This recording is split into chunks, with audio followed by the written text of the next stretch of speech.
शिरोळ शहर व परिसरातील कायदा सुव्यवस्थेचा अक्षरशः बोजवारा उडाल्याचं चित्र सध्या दिसून येत असून शिरोळ पोलीस प्रशासनाच्या कार्यक्षमतेवर गंभीर प्रश्नचिन्ह उपस्थित होत आहे.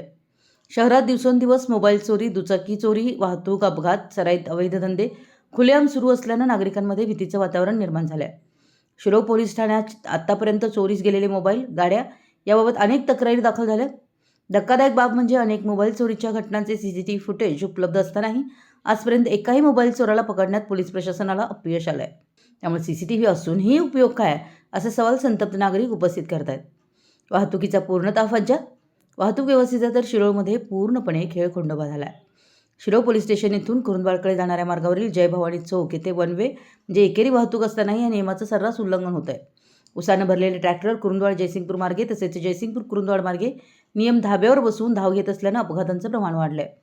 या चौकात वाहतूक नियंत्रणासाठी ट्रॅफिक हवालदाराची नेमणूक करावी अशी मागणी अनेक सामाजिक संघटना, व्यापारी आणि नागरिकांनी वारंवार करूनही अद्याप कोणतीही ठोस कारवाई झालेली नाहीये.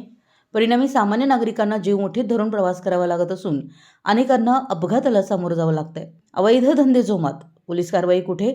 शिरोळ शहर व उपनगरात मटका, जुगार, बेकायदेशीर व्यवसाय राजरोसपणे सुरू असल्याची चर्चा आहे. हे सर्व प्रकार सुरू असताना पोलीस प्रशासन नेमकं काय करत आहे, असा थेट सवाल उपस्थित केला जातोय.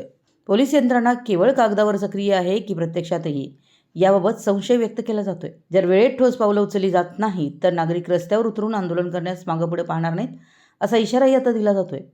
शहरातील वाढती गुन्हेगारी, अपघातांचं प्रमाण आणि बेशिस्त वाहतूक याला जबाबदार कोण, याचं उत्तर पोलीस प्रशासनानं द्यावं अशी मागणी जोर धरू लागली.